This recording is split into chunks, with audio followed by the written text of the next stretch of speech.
रायटियसनेसच्या भावनेने मला नेहमीच आकर्षित केलं आहे. मग आपण म्हणू शकतो का की रायटियसनेस म्हणजेच ग्रेटनेस आहे? आपण रायटियस असण्याबद्दल बोलत नाही आहोत. राईट असणं आणि रायटियस असणं या दोन वेगळ्या गोष्टी आहेत. अध्यात्म म्हणजे स्वर्ग मिळवणं किंवा देवांना प्रसन्न करणं किंवा पुण्यबोळा करणं नाही.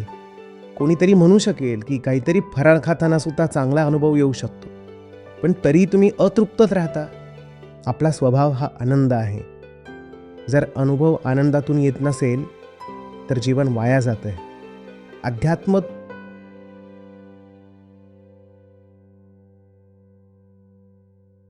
नमस्ते आचार्यजी.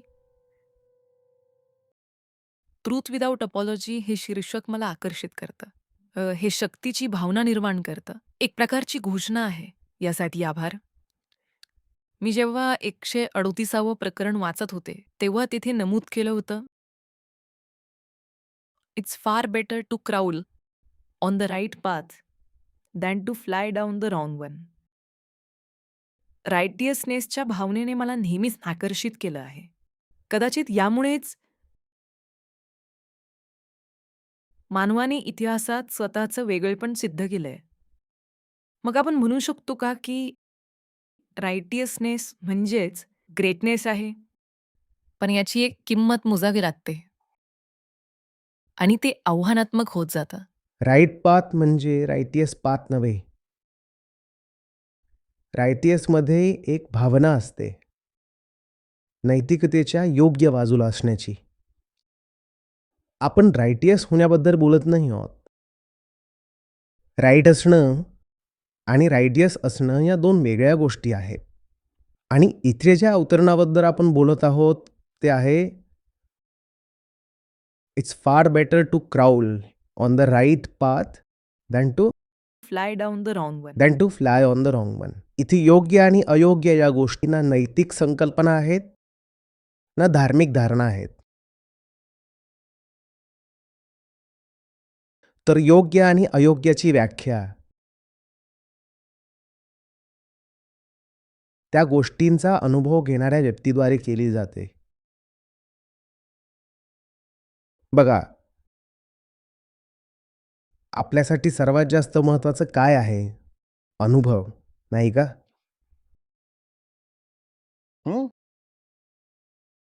जर याच क्षणी तुमच्या हृदयात वेदना सुरू झाल्या किंवा डोकं फिरू लागलं, तर गोष्टी कठीण होतील ना? तो अनुभवाचा आहे ना जो महत्त्वाचा आहे. बरोबर? म्हणून योग्य आणि अयोग्य हे त्या अनुभव घेणाऱ्याच्या संदर्भात असतात. आणि जेव्हा मनुष्याचा मुद्दा येतो, तेव्हा अनुभव घेणाऱ्याकडे एक निवड असते. निवड ही आहे की एकतर त्याने हे पाहावं की तो शरीर आणि समाजाची एक रचना आहे, किंवा तो जिथून येतोय आणि जो जो कोणी आहे तसंच आंधळेपणाने त्याने वागावं. ती निवड त्याला उपलब्ध आहे. त्या अनुभव घेणाऱ्याबद्दल तुम्ही ओळखलंच असेल, आपण अहंकाराबद्दल बोलत आहोत. त्या अनुभव घेणाऱ्याकडे एक निवड असते. बरोबर ना? सोपी निवड ही आहे की स्वतःकडे पाहू नका.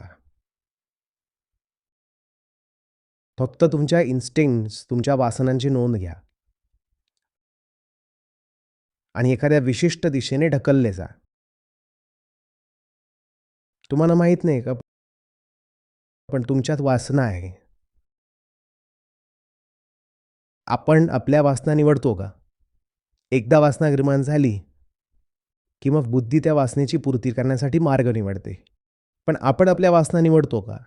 तसंच आपण आपल्या भावना किंवा विचार निवडतो का? विचार काही प्रमाणात आपण निवडतो. उदाहरणार्थ, तुम्ही म्हणू शकता की मी पुस्तक उघडणं निवडतोय आणि मग ते पुस्तक काही विचार निर्माण करतं. तर त्या मर्यादेपर्यंत तुम्ही म्हणू शकता. पण जेव्हा भावनांचा विषय येतो, तेव्हा आपण क्वचितच कोणती निवड करतो. जगण्याची ही एक विशिष्ट पद्धत आहे. स्वतःबद्दल आंधळं असणं आणि मग आपल्या भावना, विचार, कंडिशनिंग आणि विश्वासांच्या दिशेने जाणं. ही एक गोष्ट झाली. ही आहे की स्वतःची तृप्ती करण्यासाठी, कृती करण्यापूर्वी मी हे जाणून घ्यायला नको का, की अतृप्त असलेला तो कोण आहे? याच संदर्भात एकाला योग्य आणि दुसऱ्याला अयोग्य म्हटलं जातं. दुसरा कोणताही निकष नाही. आपण इथे नैतिकतेबद्दल बोलत नाही आहोत. आपण इथे धार्मिक आज्ञांबद्दल बोलत नाही आहोत. आपण इथे उपयुक्ततेबद्दल बोलत आहोत. अनुभवाबद्दल बोलत आहोत. जर अनुभव घेणारा चुकीच्या केंद्रातून काम करत असेल, अंधत्वाच्या केंद्रातून, तर तो अनुभव चांगला नसेल. इतकं साधं आहे रे. तो अनुभव दुःखाचा असेल,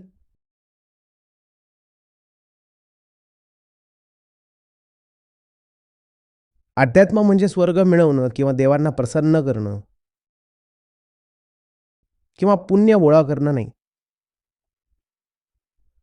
हे तुमच्या अनुभवाच्या गुणवत्तेची काळजी घेण्याबद्दल आहे. कारण जीवनात फक्त तेच आहे. जीवन आणखी काय आहे? अनुभवांची एक सततची शृंखलाच नाही का? तरीही इतकं सोपं आहे. कोणी तुम्हाला विचारलं, की अध्यात्माचा उद्देश काय आहे? उद्देश आहे अनुभवांची काळजी घ्या. कोणी म्हणू शकेल, पण काही फराळ खाताना किंवा नवीन पर्यटन स्थळाला भेट देताना चांगला अनुभव येऊ शकतो. ठीक आहे, तुम्ही ते करून पाहू शकता. आणि तुम्ही ते आधी करून पाहिलंही आहे. आणि तरी तुम्ही अतृप्तच राहिला आहात. आणि ही अतृप्ती कशाकडे निर्देश करते? अतृप्ती म्हणजे काय? अनुभव. आणखी काय?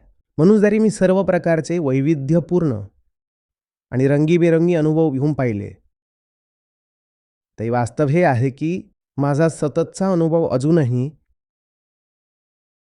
अतृप्त राहण्याचाच आहे. अतृप्ती. बरोबर? अध्यात्म त्याला संबोधित करतं. समजतंय का? म्हणून अनुभव घेणाऱ्याला पाहिलं पाहिजे. अनुभव घेणाऱ्याला पाहणं यालाच योग्य म्हटलं जातं. आंधळेपणाने कृती करणं म्हणजेच अयोग्य म्हटलं जातं आहे. अजून काही नाही. काहीही नाही. त्या पलीकडे काहीही नाही. आणि जेव्हा तुम्ही योग्य केंद्रातून काम करत असता, तेव्हा जरी त्या कामाच्या पद्धतीला रांगणं, क्राउलिंग म्हटलं गेलं असेल, तरी ते ठीक आहे. आणि जेव्हा तुम्ही चुकीच्या केंद्रातून काम करत असता, तेव्हा जरी तुम्ही उडत असल्यासारखे वाटत असाल, तरी त्याचा तुम्हाला उपयोग होणार नाही. कारण अनुभवाची गुणवत्ता अजूनही अशी नसेल, जी तुम्ही स्वीकारू शकाल. आपला स्वभाव आनंद आहे. जर अनुभव आनंदातून येत नसेल, तर जीवन वाया जातं आहे. अध्यात्म तो अपव्यय होण्यापासून रोखू इच्छितं. बस एवढंच. येस.